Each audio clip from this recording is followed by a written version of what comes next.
Capítulo 6 – Testemunha do Gênesis. Talvez como uma reação ao criacionismo, os cientistas consideram a narrativa bíblica do Gênesis um assunto de fé e não um relato de fatos. Mas curiosamente, quando os astronautas do programa Apollo trouxeram da Lua uma pedra, cuja idade foi calculada em 4,1 bilhões de anos, os cientistas passaram a chamá-la Rocha do Gênesis. Quando os astronautas da Apollo 14 apanharam no solo lunar um pedacinho de vidro verde com a forma de uma semente de lima, os cientistas deram-lhe o nome de Semente do Gênesis. Com isso, a comunidade científica demonstra que, apesar de todas as objeções e reservas, não escapa a antiga fé, crença, a um sentimento íntimo ou talvez alguma memória genética da espécie humana de que existe uma verdade primordial na narrativa do Gênesis. Seja qual for o motivo que levou a Lua a ser uma companheira constante da Terra, logo examinaremos as várias teorias. Ela também pertencia ao Sistema Solar, e as histórias de ambas recuam ao tempo de sua criação. Na Terra, as evidências dessa criação foram obliteradas em grande parte pela erosão das forças da natureza e pela vida que nela se desenvolveu, sem falar do cataclismo que mudou e remendou o planeta. Mas a Lua, segundo se presumia, conservava sua condição primitiva. Sem ventos, atmosfera ou água, não existiam ali forças de erosão. Um olhar à Lua seria o equivalente a uma espiadela no Gênesis. O homem observa a Lua há muitas eras, primeiro a olho nu, depois com instrumentos instalados na Terra. A era espacial tornou possível um exame mais próximo.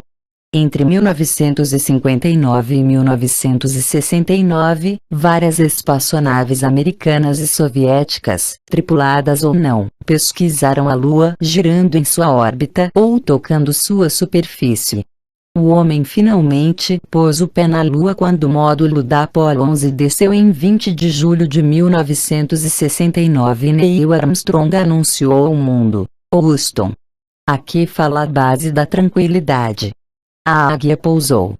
Ao todo, 6 espaçonaves Apollo e 12 astronautas foram à Lua. A última missão tripulada foi a da Apollo 17, em dezembro de 1972. A primeira foi originalmente projetada para vencer os russos na chegada à Lua, mas as seguintes foram mais científicas, à medida que o programa Apollo prosseguia. Os equipamentos para testes e experiências se tornaram mais sofisticados, a escolha dos locais de alunissagem recebeu orientação mais científica, as áreas cobertas foram ampliadas com o auxílio de veículos de superfície e os prazos de permanência aumentaram de horas a dias. Até a composição das equipes mudou, tendo participado da última missão um geólogo altamente capacitado, Harrison Schmitt. Seu trabalho foi de valor incalculável na seleção das amostras de rochas e solo trazidos à Terra, no exame e na descrição dos aspectos topográficos, morros, vales, pequenos desfiladeiros, escarpas e buracos gigantescos, sem o que a verdadeira face da Lua continuaria sendo inescrutável. Lá permaneceram instrumentos para medir e registrar fenômenos lunares durante longos períodos. A perfuração do solo lunar permitiu a retirada de amostras do solo mais profundo, mas o material mais precioso e compensador do ponto de vista científico foi o que eles trouxeram à Terra: quase 300 quilos de solo lunar e de rochas. O exame, o estudo e a análise desse material continuam progredindo na época em que é comemorado o 20º aniversário da primeira chegada à Lua. Harold Urey, um cientista laureado com o Prêmio Nobel, foi quem primeiro sugeriu à NASA que na Lua seriam encontradas as rochas do Gênesis. Uma das primeiras amostras a receber esse nome, à medida que o programa Apollo prosseguia, demonstrou que não era a mais antiga. Tinha apenas 4,1 bilhões de anos, tendo sido encontrada outras rochas que variavam de 3,3 bilhões de anos, as mais recentes, as mais antigas, de 4,5 bilhões de anos. Sem falar em futuras descobertas, apareceram algumas ampliando a idade calculada do sistema solar em mais 100 milhões de anos. Chegavam a ter 4,6 bilhões de anos, a mesma idade de meteoritos que se chocaram com a Terra. As viagens à Lua estabeleceram, portanto, que ela era, realmente, uma testemunha do Gênesis.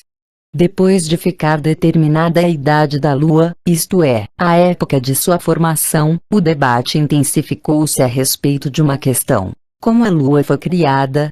A esperança de se estabelecer a origem da Lua foi o motivo científico principal das viagens tripuladas do projeto Apollo nos anos 60, escreveu James Gleick em junho de 1986 para o setor científico do The New York Times.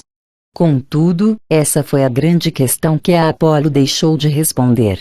Como a ciência moderna poderia decifrar essa pedra de Rosetta, laje basáltica coberta de inscrições, descoberta em 1799, que constituiu a chave para que se decifrassem os hieróglifos egípcios? Encontrada perto de Rosetta, Egito, a pedra acha-se agora no Museu Britânico, do Sistema Solar, tão próxima, tão estudada e 6 vezes visitada, sem chegar a responder essa questão básica. A resposta a esse enigma é provavelmente que as descobertas serviram apenas a noções preconcebidas, e como nenhuma dessas noções é correta, elas aparentemente deixaram a questão sem resposta. Uma das primeiras teorias científicas sobre a origem da Lua foi apresentada em 1879 por Sir George H. Darwin, segundo filho de Charles Darwin. Enquanto seu pai formulou a teoria sobre as origens das espécies, Sir George desenvolveu a primeira teoria sobre as origens do sistema Sol-Terra-Lua, baseando-se em análises matemáticas e na teoria geofísica. George Darwin era especialista no estudo das marés. Por essa razão, ele concebia a Lua como matéria terrestre que tinha sido arrancada de nosso planeta pelas marés solares. Defendia a ideia de que a bacia do Pacífico era a cicatriz que restou quando essa parte da Terra foi arrancada para formar a Lua. Apesar da própria Enciclopédia Britânica afirmar que se trata de uma hipótese já considerada pouco provável, a ideia reapareceu no século XX como uma das 3 possibilidades que poderiam ser comprovadas com a descoberta na Lua. Batizada com um nome altamente técnico, teoria de fissão, ela foi recebida com indiferença. Na sua reapresentação, foi afastada a ideia simplista de uma atração da maré solar e a proposta passou a ser de que a Terra se dividir em 2 pedaços enquanto girava muito rapidamente, no período de sua formação. A rotação era tão rápida que um pedaço do material terrestre foi expelido, aglutinou-se e passou a orbitar sua grande irmã gêmea como satélite permanente. A teoria do Trovrov-Schunk pedaço expelido, tanto na versão primitiva como na renovada, foi rejeitada de forma conclusiva por cientistas de várias especialidades. Estudos apresentados na terceira Conferência sobre a Origem da Vida, Pacific Palisades, Califórnia, 1970, estabeleceram que a força das marés era a causa da fissão, mas não as responsáveis pela origem da Lua, porque ela se encontra além dos 5 raios da atração terrestre, distando 60 raios da Terra. Os cientistas também consideram igualmente conclusivo o estudo de Kurt S. Hansen, de 1982, Review of Geophysics and Space Physics, Vol. 20, quando ele mostra que a Lua jamais teria se aproximado a menos de 200 mil quilômetros da Terra. Excluiu-se, assim, a ideia de que ela tenha sido parte de nosso planeta. Atualmente a Lua está a uma distância média de 386 mil quilômetros da Terra, mas não tem sido uma medida constante. Os cientistas que propuseram a teoria de fissão ofereceram variantes para tentar resolver o problema da distância adaptando-o ao conceito chamado limite de Roche, é a distância em que a força das marés passam a superar a força gravitacional. mas todas as variantes da teoria de fissão acabaram sendo rejeitadas porque violam as leis de preservação da energia. Essa teoria exige impulso angular mais elevado do que o que se conserva na energia existente na rotação da Terra e da Lua em suas órbitas à volta do Sol. No livro Origin of the Moon, 1986, Jonah Wood, do Centro Smithsoniano de Astrofísica de Harvard, uma revisão da hipótese de formação da Lua e da Terra, resumiu o assunto nas seguintes palavras: o modelo de desintegração tem problemas dinâmicos muito graves. Para se partir, a Terra precisaria 4 vezes mais impulso angular do que o sistema Lua-Terra possui atualmente. Antes de mais nada, não existe uma boa explicação para esse excesso de impulso angular necessário da Terra e nem de onde foi parar esse excesso depois que houve o rompimento. Com o conhecimento adquirido sobre a Lua pelo programa Apollo, os geólogos e químicos também se aliaram aos cientistas que rejeitam a teoria de fissão. A composição da Lua é muito semelhante à da Terra em vários aspectos, mas é diferente nos principais. Existe suficiente parentesco indicando que são próximas, mas bastante diferença demonstrando que não são irmãs gêmeas. Isso é verdade, especialmente no caso da crosta terrestre e do manto, que teriam formado a Lua de acordo com a teoria de fissão. Por exemplo, a Lua tem uma quantidade mínima de elementos chamados siderófilos, como tungstênio, fósforo, cobalto, molibdênio e níquel se for comparada à crosta e ao manto terrestres, mas tem excesso de elementos refratários como alumínio, cálcio, titânio e urânio. Em um resumo altamente técnico sobre as várias descobertas, a origem da Lua, American Scientist, setembro-outubro de 1975, Stuart R. Taylor declarou: por todos esses motivos, é difícil combinar a composição da massa lunar com a do manto terrestre. O livro Origin of the Moon, além do artigo mencionado de Jonah Wood, é uma compilação de trabalhos apresentados por 62 cientistas na Conferência sobre a Origem da Lua, de outubro de 1984 em Kona, no Havaí, a mais completa desde a realizada em 1964, quando foram indicadas as metas das pesquisas espaciais feitas por naves tripuladas ou não. Nesses estudos, os cientistas examinaram o problema conforme suas especialidades, chegando invariavelmente a conclusões contra a teoria de fissão. As comparações entre o manto da Terra e o da Lua, nas palavras de Michael J. Drake, da Universidade do Arizona, excluem rigorosamente a hipótese de fissão rotacional. A lei do impulso angular aliada à comparação dos mantos lunar e terrestre, depois das várias viagens feitas à Lua, também afastou a segunda teoria favorita, a teoria de captura. De acordo com ela, a Lua não se formou perto da Terra e sim entre os planetas externos ou até além deles. De algum modo, afastou-se de sua vasta órbita elíptica à volta do Sol e foi capturada pela força gravitacional terrestre, transformando-se em satélite da Terra. Como demonstraram vários estudos feitos por computador, essa teoria exigia uma aproximação bem mais lenta da Lua em direção à Terra. Esse processo de captura, um pouco semelhante ao usado no lançamento de satélites que depois de capturados ficam nas órbitas de Marte e Vênus, é falho se levarmos em conta o tamanho relativo da Terra e da Lua. Comparada à Terra, a Lua, cerca de 1/8 da massa terrestre, é grande demais e não poderia ter sido atraída de uma grande órbita elíptica, a menos que se movesse muito vagarosamente, mas os cálculos demonstram que o resultado não seria captura e sim uma colisão. Essa teoria foi ainda mais afastada quando se compararam as composições dos dois corpos celestes, mostrando que é grande a semelhança da Terra e da Lua e que esta é muito diferente dos planetas exteriores para ter nascido tão distante. Estudos mais profundos sobre a teoria de captura sugeriram que a Lua só permaneceria intacta se tivesse se aproximado da Terra, chegando de uma região vizinha do céu e não de um local tão distante. Essa conclusão foi aceita por S. Fred Singer, da Universidade George Mason, um dos cientistas que propuseram a hipótese de captura no trabalho Origem da Lua por Captura, apresentado na Conferência sobre a Origem da Lua, já mencionada. A captura de uma órbita heliocêntrica excêntrica não é execuível e nem necessária, declarou Fred Singer. As singularidades na composição da Lua podem ser explicadas como um satélite formado numa órbita como a da Terra. A Lua foi captada enquanto se formava perto da Terra. Após admitirem esse fato, os proponentes das teorias de fissão e captura deram maior apoio à terceira teoria principal e que anteriormente era mais aceita, a de coacreção, crescimento conjunto, isto é, um nascimento em comum.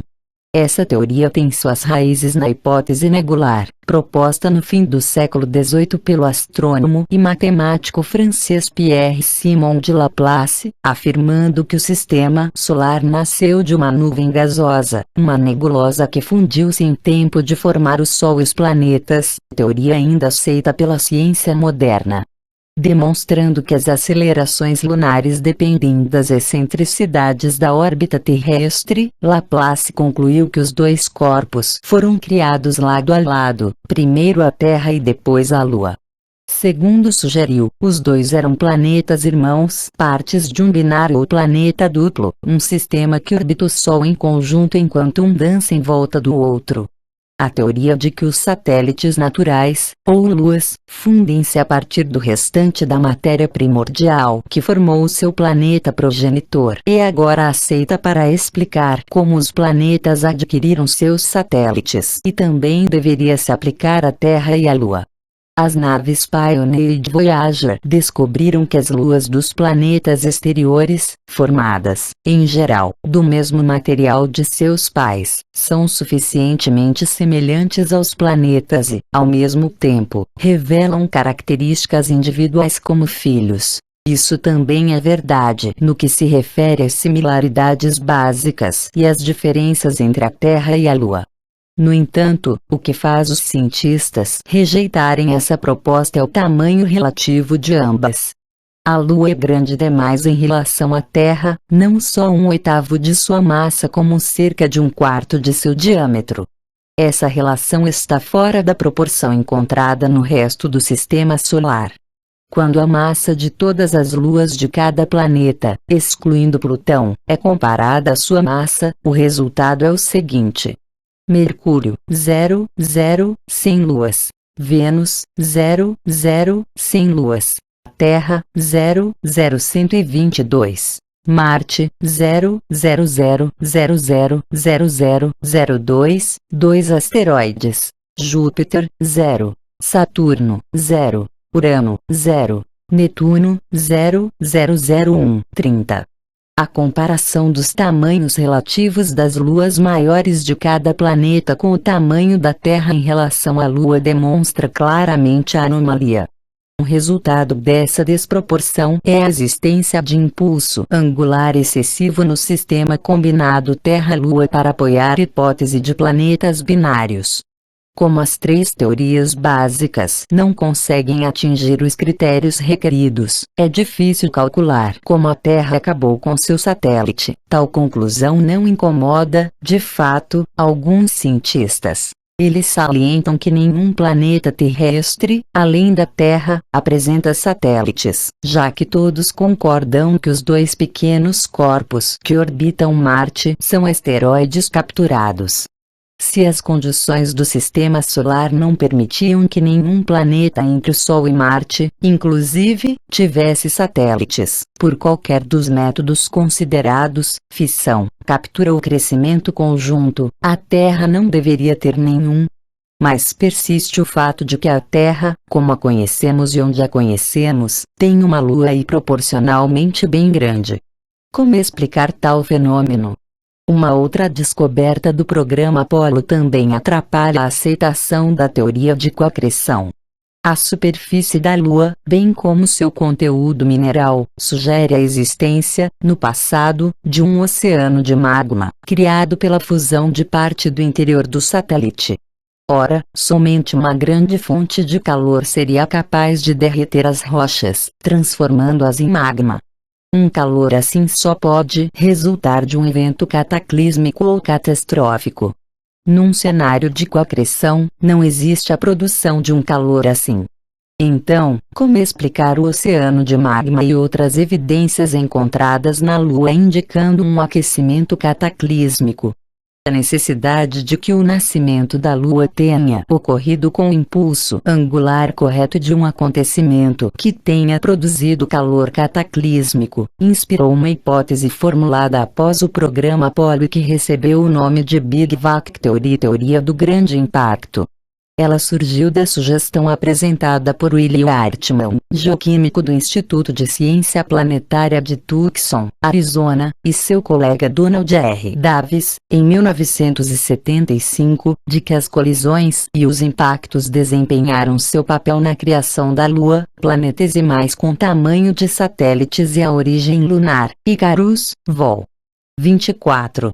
De acordo com os cálculos desses cientistas, o índice de bombardeio de asteroides pequenos e grandes durante o último estágio da formação dos planetas era muito maior que o atual. Alguns asteroides eram suficientes grandes para expelir, no choque, partes do planeta em que colidiam. No caso da Terra, um pedaço arrancado transformou-se na Lua.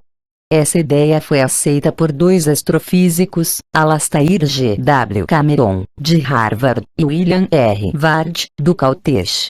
Em seu estudo A Origem da Lua Lunar Science, Vol.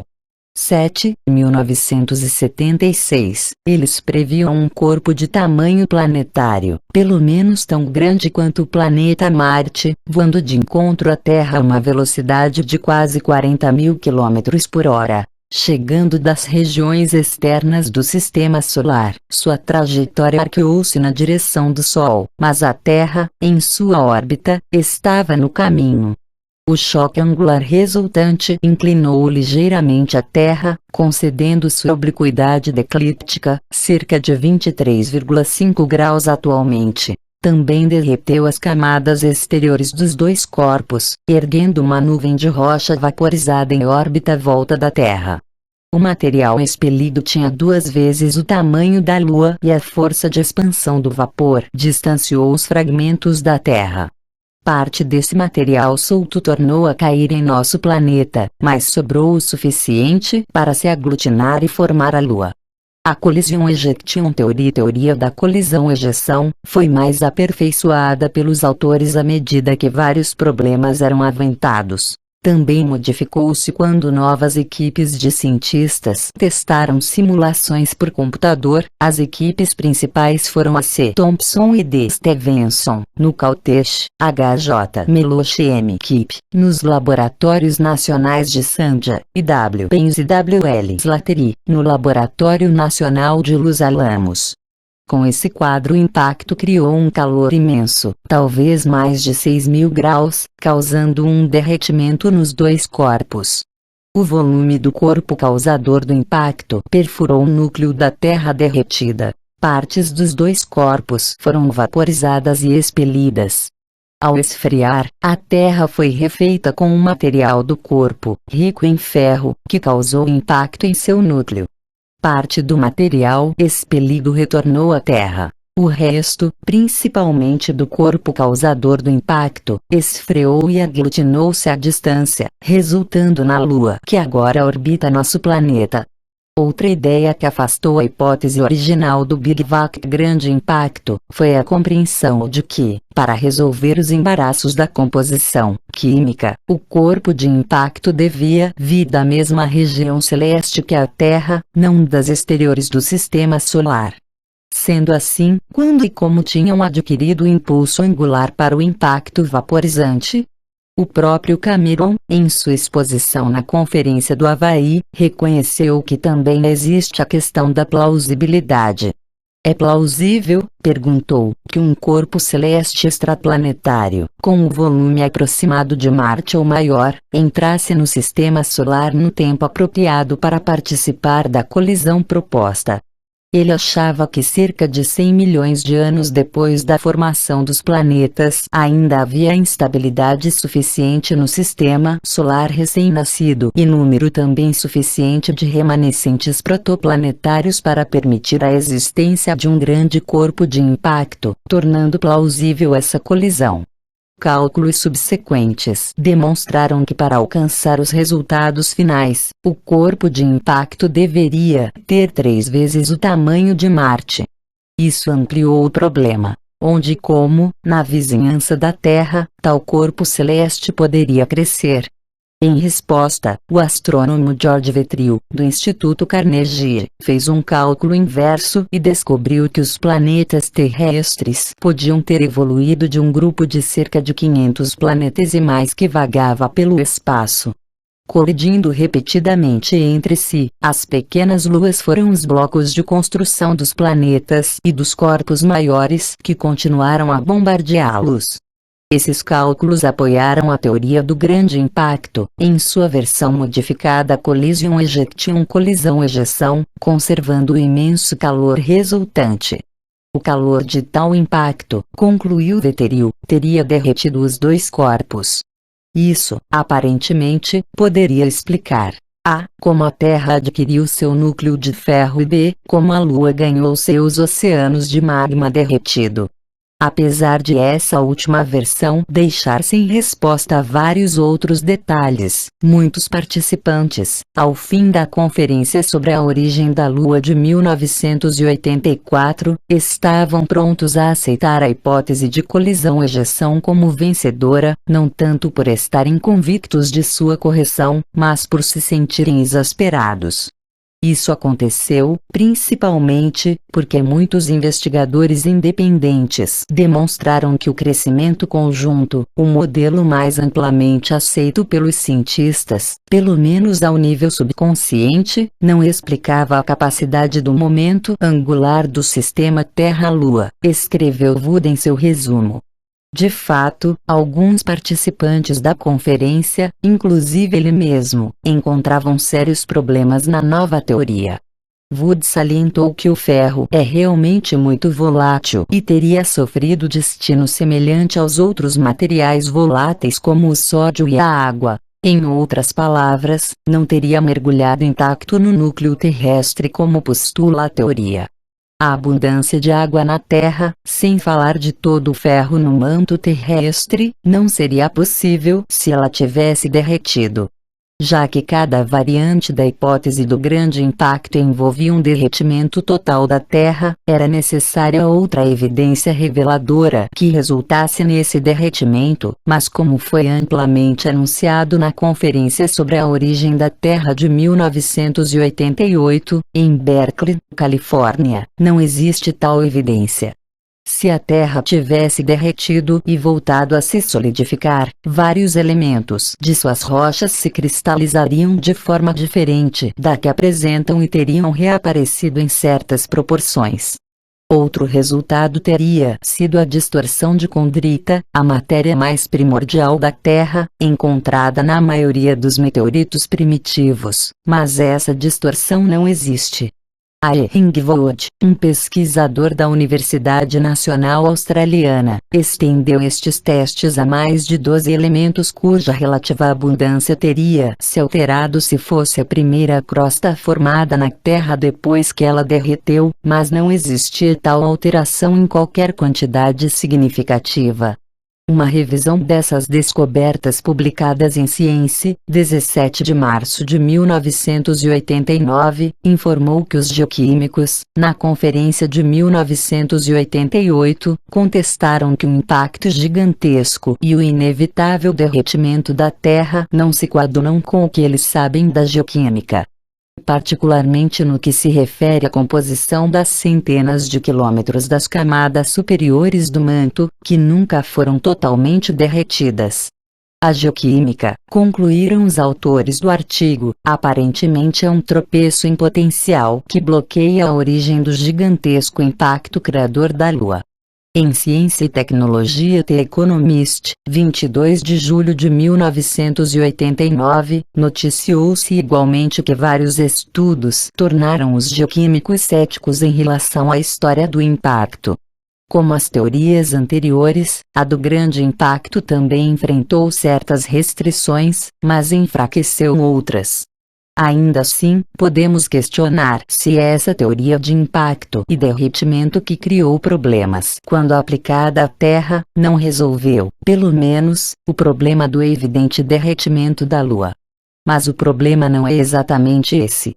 Estudos térmicos indicaram, realmente, que a Lua experimentou um grande derretimento. Há indicações de que a Lua foi parcial ou totalmente derretida numa fase primitiva de sua história, declarou Alan B. Binder, do Centro Espacial Johnson da NASA, na Conferência sobre a Origem da Lua de 1984. Fase primitiva, mas não inicial, responderam outros cientistas. Essa diferença crucial baseia-se tanto em estudos das tensões da crosta lunar, de Sean C. Solomon, do Instituto de Tecnologia de Massachusetts, quanto nas proporções de isótopos, quando os núcleos atômicos do mesmo elemento têm massas diferentes. Porque difere o número de nêutrons, estudadas por D. L. Turcotte e L. H. Keelow, da Universidade de Cornell. Como informaram na conferência de 1984, esses estudos apoiam uma origem relativamente fria da Lua. O que dizer, então, dos evidentes derretimentos da Lua? Não existem dúvidas de que eles ocorreram. Crateras gigantescas, com centenas de quilômetros de diâmetro ou mais, são testemunhas silenciosas. Existem mares que, como agora se sabe, não foram cheios de água e sim achatamentos da superfície causados por grandes impactos. Existem oceanos de magma. Existe o vidro e material vítreo embebido nas rochas e nos grãos de poeira lunar, resultantes de choque e derretimento da superfície causados pelos impactos de grande velocidade, diferentes da lava quente que brota como uma fonte. Na terceira conferência sobre a origem da vida, um dia inteiro foi dedicado ao assunto vidro na Lua, o que demonstra a importância dada a esse indício.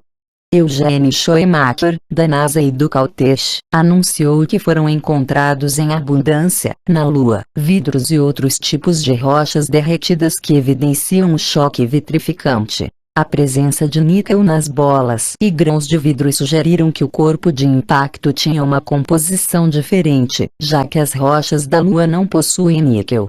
Quando ocorreram todos esses impactos que derreteram a superfície? Como as descobertas demonstraram, não foi durante a criação da Lua, mas cerca de 500 milhões de anos depois. Segundo as informações prestadas por cientistas da NASA em entrevista à imprensa, em 1972 e outras declarações subsequentes, a Lua passou por uma evolução convulsiva. O período mais cataclísmico foi há 4 bilhões de anos, quando corpos celestes do tamanho de grandes cidades e pequenos países chocaram-se na Lua e formaram suas grandes bacias e altas montanhas. A imensa quantidade de material radioativo deixada por essas colisões começou a aquecer as rochas abaixo da superfície, derretendo boa parte e forçando mares de lava a brotarem das rachaduras até a superfície. A Apollo 15 descobriu que a colisão que criou o Mar do Néctar depositou fragmentos de até 160 quilômetros de distância. A Apollo 17 pousou perto de uma escarpa 8 vezes mais elevada que as da Terra. A idade das pedras mais antigas da Lua, segundo os cálculos, é de 4,25 bilhões de anos. Partículas de solo chegaram a 4,6 bilhões de anos. Os 1.500 cientistas, aproximadamente, que estudaram essas amostras de rochas e do solo, concordaram que a idade da Lua é a mesma da formação do Sistema Solar. Portanto, alguma coisa aconteceu há 4 bilhões de anos.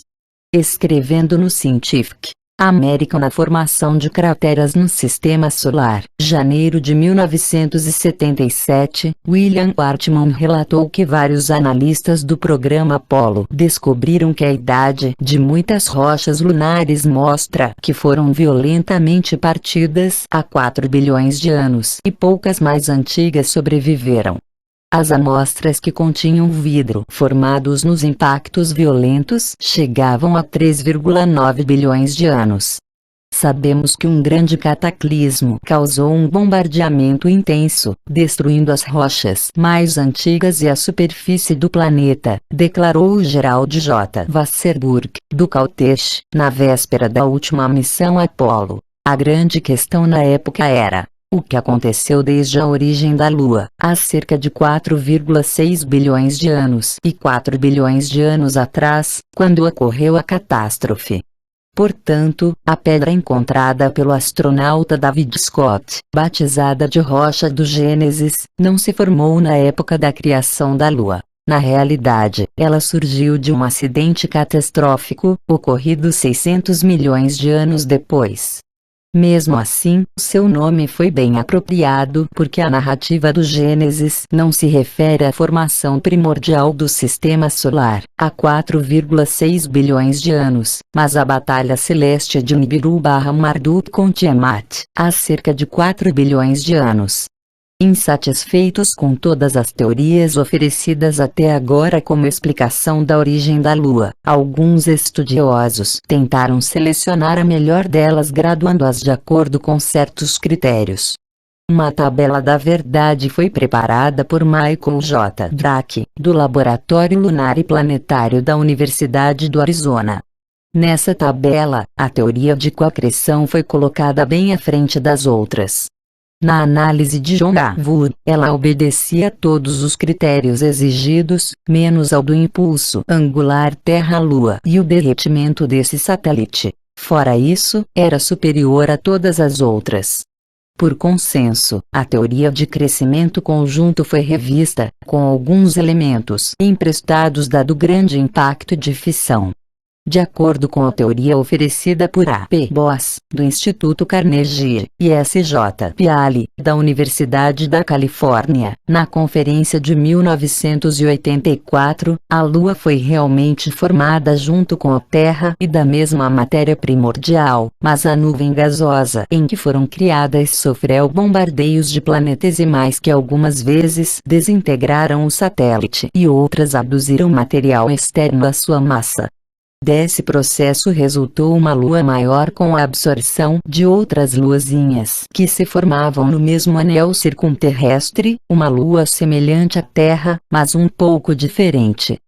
Passando de uma teoria a outra, a ciência moderna decidiu adotar como origem da Lua o mesmo processo que forneceu aos planetas exteriores seus sistemas de vários satélites. O obstáculo que ainda precisa ser vencido é a necessidade de explicar por que a Terra, sendo tão pequena, acabou com uma lua tão grande em vez de um enxame de luazinhas. Para responder a essa questão, precisamos voltar à cosmogonia suméria. A primeira ajuda que ela oferece à ciência moderna é a declaração de que a Lua não foi um satélite originário da Terra e sim de um planeta bem maior, Tiamat. Milênios antes da civilização ocidental descobrir os enxames de luas envolvendo Júpiter, Saturno, Urano e Netuno, os sumérios atribuíam a Tiamat um grupo delas, 11 ao todo.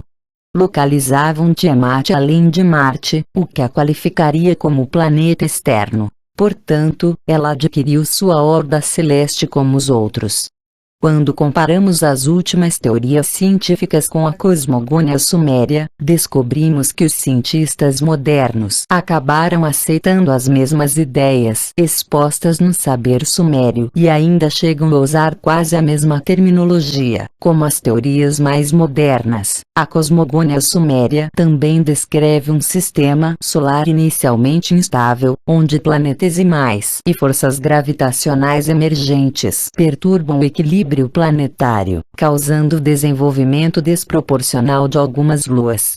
Em o 12º planeta descrevia as condições celestes. Com o fim do majestoso drama do nascimento dos planetas, os autores da epopeia da criação levantam agora a cortina para o segundo ato, um drama de celestiais distúrbios. A família de planetas recentemente criada estava longe de ter atingido a estabilidade. Os planetas gravitavam na direção uns dos outros, convergindo para Tiamat, o que perturbava e punha em perigo os corpos primordiais. Nas palavras poéticas do Enuma Elish, os divinos irmãos juntavam-se em grupo. Eles perturbavam Tiamat enquanto se agitavam para frente e para trás. Eles incomodavam o ventre de Tiamat, com suas palhaçadas nas casas do céu. Apsu, o sol, não podia diminuir seu clamor. Tiamat estava emudecida com suas maneiras. Seus atos eram repugnantes, perturbadoras suas maneiras. Eles eram dominadores. Temos aqui referências óbvias a órbitas irregulares, escrevi em o 12º planeta.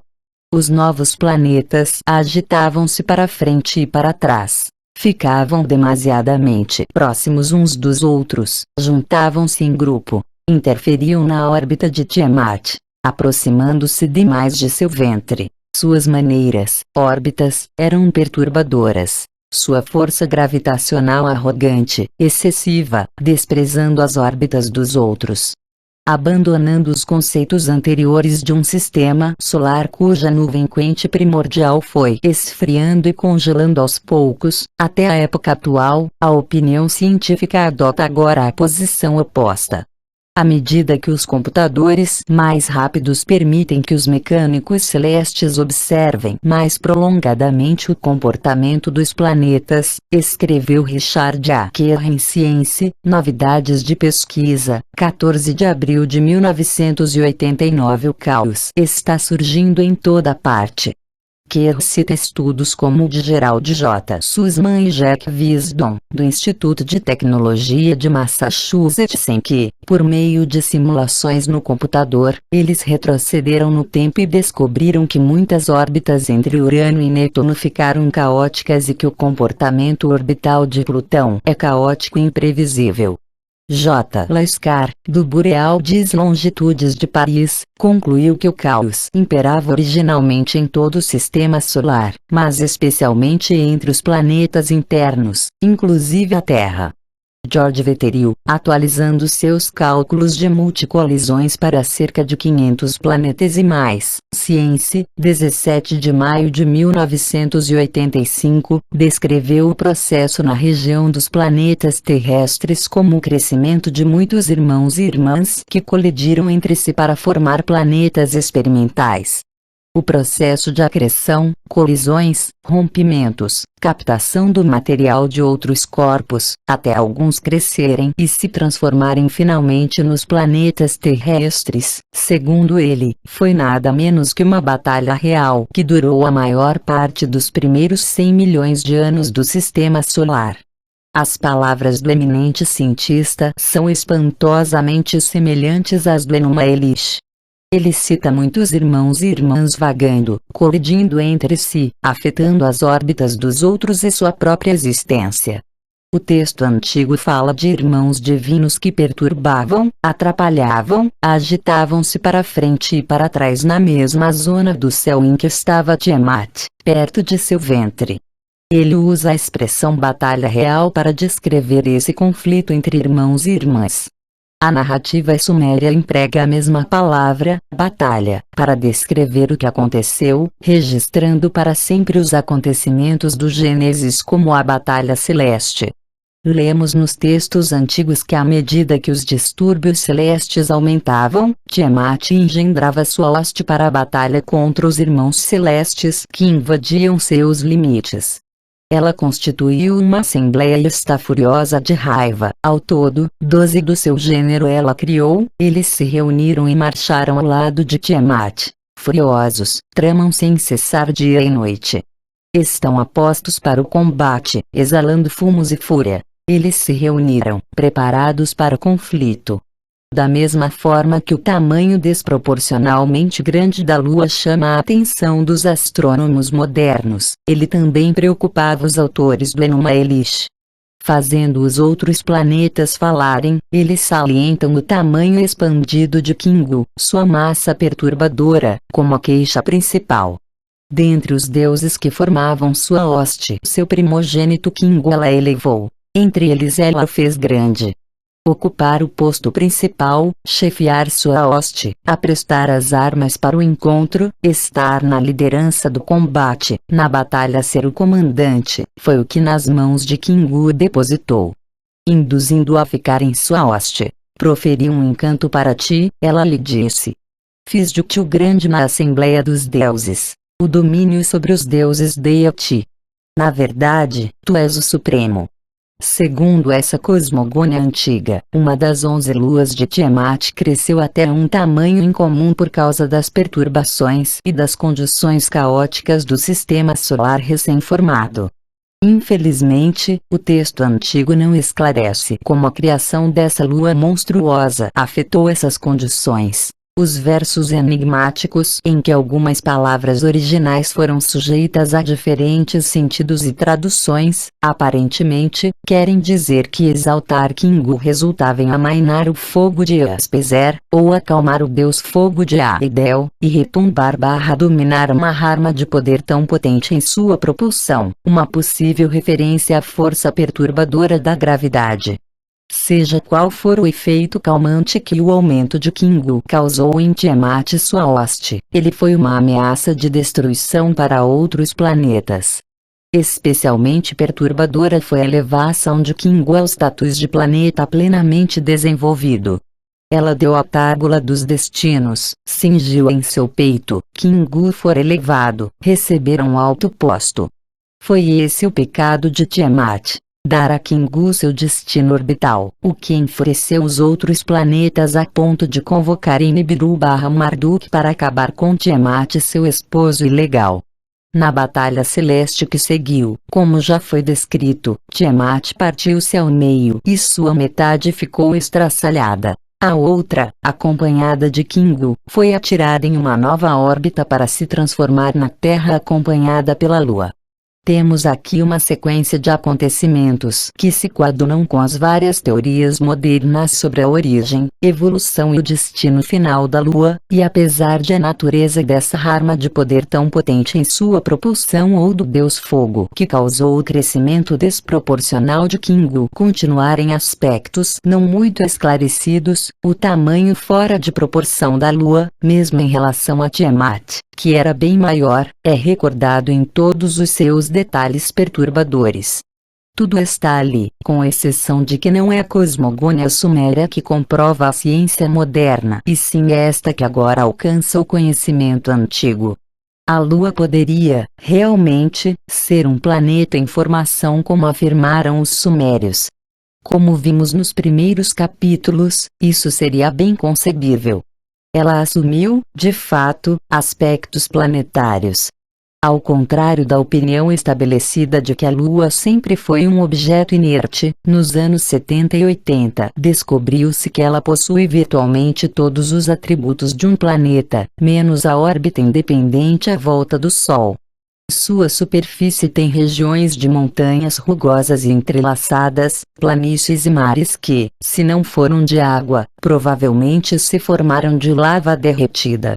Para surpresa dos cientistas, ficou evidente que a Lua possuía camadas como a Terra. Apesar da diminuição de ferro, devido ao acontecimento catastrófico que discutimos anteriormente, ela aparentemente conserva seu núcleo ferroso. Os cientistas discutem se esse núcleo ainda está derretido e, para seu espanto, descobriram que a Lua já teve um campo magnético, causado pela rotação de um núcleo de ferro derretido, como acontece na Terra e em outros planetas. Significativamente, esse magnetismo extinguiu-se há cerca de 4 bilhões de anos, como indicam os estudos de Keith Runcorn, da Universidade Britânica de Newcastle-upon-Tyne, na época da Batalha Celeste. Os instrumentos instalados na Lua pelos astronautas do programa Apollo enviaram dados que revelam fluxos de calor intenso inesperados abaixo da superfície lunar, indicando que a atividade prossegue dentro desse globo sem vida. Os cientistas da Universidade de Rice informaram, em outubro de 1971, que tinham visto geysers de vapor de água irrompendo através das fendas da superfície lunar. Outras descobertas inesperadas, anunciadas na terceira Conferência de Ciência Lunar em Houston, 1972, revelaram o vulcanismo contínuo na Lua, que implicaria na existência simultânea de quantidades importantes de calor e água próximas à superfície lunar. Em 1973, descobriu-se que os clarões brilhantes avistados na Lua eram emissões de gás do interior do satélite. Noticiando o fato, Walter Sullivan, editor de ciências do The New York Times, observou que a Lua, se aparentemente não é um corpo celeste vivo, pelo menos respira. Essas emissões de gás e névoa escura foram observadas em muitas crateras profundas da Lua desde a primeira missão Apollo e durante 1980, pelo menos. As indicações de que o vulcanismo lunar continua levaram os cientistas à conclusão de que a Lua já teve uma atmosfera plena, cujos elementos voláteis incluíam hidrogênio, hélio, argônio, enxofre, compostos de carbono e água. A possibilidade de que ainda exista água sob a superfície da Lua provocou uma questão intrigante. Se a água chegou a correr ali um dia e sendo um composto volátil, ela evaporou e se dissipou no espaço. Se não fossem os problemas de orçamento, a NASA teria adotado as recomendações de um conselho de cientistas para explorar a Lua, começando pela extração de recursos minerais. 30 geólogos, químicos e físicos, reunidos na Universidade da Califórnia, em San Diego, agosto de 1977, salientaram que a pesquisa na Lua, tanto de sua órbita como na superfície, tinha se limitado às regiões equatoriais. Insistiram no lançamento de um aparelho para orbitar os polos lunares, porque nesse percurso poderiam coletar dados sobre a Lua toda e ainda seria possível descobrir água. Um alvo das observações orbitais, segundo James Arnold da Universidade da Califórnia, seria cada polo e as áreas próximas, onde o Sol nunca brilha. Os cientistas calculam que pode haver 100 bilhões de toneladas de água em forma de gelo nesses locais. Se pretenderem desenvolver atividades em larga escala no espaço, elas envolverão a necessidade de muita água. As regiões polares da Lua poderiam ser uma boa fonte. Ainda não é certo se a Lua conserva água depois de todos os cataclismos por que passou. Mas a evidência crescente de que ainda existe água em seu interior e talvez na superfície não seria tão surpreendente. Afinal, a Lua, ou melhor, Kingu, era o principal satélite de Tiamat, o monstro aquoso. Por ocasião da última missão Apollo à Lua, The Economist, Ciência e Tecnologia, 11 de dezembro de 1972, resumiu as descobertas do programa. Talvez o mais importante na exploração da Lua tenha sido a demonstração de que ela não é uma esfera simples e sem complicações, mas um verdadeiro corpo planetário. Um verdadeiro corpo planetário, exatamente como os sumérios a descreveram milênios antes. E, como declararam há milênios, o planeta em formação não chegaria a ser um planeta com sua órbita à volta do Sol, porque perdeu seu status em consequência da batalha celeste. Eis o que Nibiru/Marduk fez a Kingu. E a Kingu, que se tornara chefe entre eles, ele fez encolher, como um deus do Urga, ele o contou. Ele tirou-lhe a tábula dos destinos, que não era legalmente sua. Ele selou-a com seu próprio selo e cingiu-a no próprio peito. Tendo perdido seu momento orbital, Kingu foi reduzido ao status de simples satélite, nossa Lua. A observação suméria de que Nibiru/Marduk encolheu Kingu foi interpretada como a redução de seu posto e sua importância. Mas como as recentes descobertas indicam, a Lua perdeu o ferro de sua massa no cataclismo, resultando em marcante diminuição de sua densidade. Existem 2 corpos planetários no Sistema Solar com densidades médias peculiares que demonstram que são únicos, provavelmente sendo produtos de circunstâncias raras. Alastair Cameron escreveu em Icarus, Vol. 64, 1985. Eles são a Lua e Mercúrio. A primeira tem densidade média baixa e grande falta de ferro. Em outras palavras, Kingu realmente encolheu. Existe outra evidência de que a Lua ficou mais compacta por causa de grandes impactos. No lado oculto, o mais distante, a superfície apresenta terrenos altos e uma crosta enrugada, enquanto o lado mais próximo, que é visto da Terra, mostra planícies suaves, como se as elevações tivessem sido arrancadas. No interior da Lua, as variações gravitacionais revelam a existência de massas mais pesadas e compactas e muitas contrações, especialmente onde a superfície foi achatada.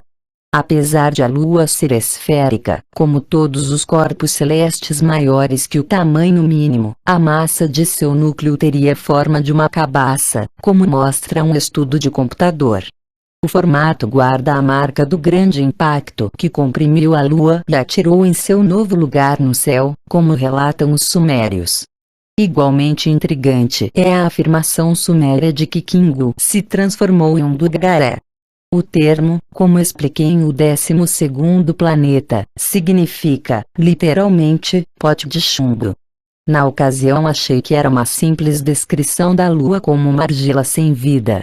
Mas as descobertas da Apollo sugerem que o termo sumério não era apenas figurativo, mas literal e cientificamente correto. Um dos enigmas iniciais encontrados na Lua foi o chamado chumbo órfão. O programa Apollo revelou que alguns quilômetros da crosta mais próximos da superfície têm uma riqueza incomum de elementos radioativos com o urânio. Também encontraram evidência da existência de radônio. Esses elementos se deterioraram e se transformaram em chumbo a cada estágio intermediário ou final do processo de declínio radioativo. Como a Lua foi tão enriquecida de elementos radioativos, ainda é um enigma sem resposta, mas que esses elementos se deterioraram em chumbo já é evidente. Sendo assim, a afirmação suméria de que Kingu se transformou em um pote de chumbo é de grande precisão científica. A Lua não foi apenas a testemunha do Gênesis. Também é testemunha da veracidade do Gênesis bíblico, da exatidão do conhecimento antigo. Nas palavras dos próprios astronautas. A maioria dos astronautas americanos informa que sentiram mudanças de natureza quase espiritual na visão de si mesmos e dos outros seres humanos e aventaram a possibilidade de existir vida inteligente além da Terra. Gordon Cooper, que pilotou a Mercury 9 em 1963 e copilotou a Gemini 5 em 1965, retornou com a convicção de que a Terra foi visitada por vida extraterrestre inteligente em épocas passadas e passou a interessar-se por arqueologia. Edward G. Gibson, uma cientista a bordo da Skylab 3, 1974, disse que ficar na órbita da Terra durante alguns dias nos leva a especular um pouco sobre a vida existente em outros lugares do universo. Os astronautas das missões Apollo à Lua ficaram especialmente comovidos. Alguma coisa aconteceu com a gente lá, declarou Ed Mitchell, astronauta da Apollo 14. Jim Irving, Apollo 15, ficou profundamente comovido, e sentiu a presença de Deus. Seu colega de missão, A. L. Worden, ao falar em um programa de televisão por ocasião do 20º aniversário da primeira descida na Lua, O Outro Lado da Lua, produzido por Michael G. Langley, comparou o módulo lunar usado para pousar e decolar verticalmente na Lua com a espaçonave descrita na visão de Ezequiel. A. L. Worden declarou: "Em minha mente o universo deve ser cíclico. Em alguma grande galáxia existe um planeta perdendo suas possibilidades de vida e, em outro lugar ou outra galáxia, existe um planeta em perfeitas condições de ser habitado. Acho que alguns seres inteligentes como nós saltam de um planeta a outro para continuar a espécie, como os habitantes do sul do Pacífico passam de uma ilha a outra.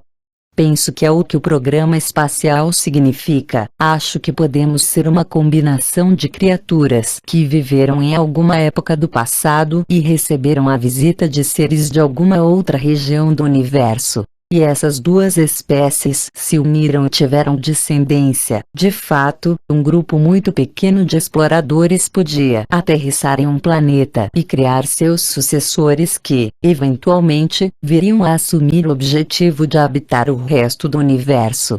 Buzz Aldrin, Apollo 11, expressou sua crença de que qualquer dia, através de telescópios que poderão estar em órbita, como o Hubble ou outras novidades técnicas, saberemos que realmente não estamos sós neste universo maravilhoso.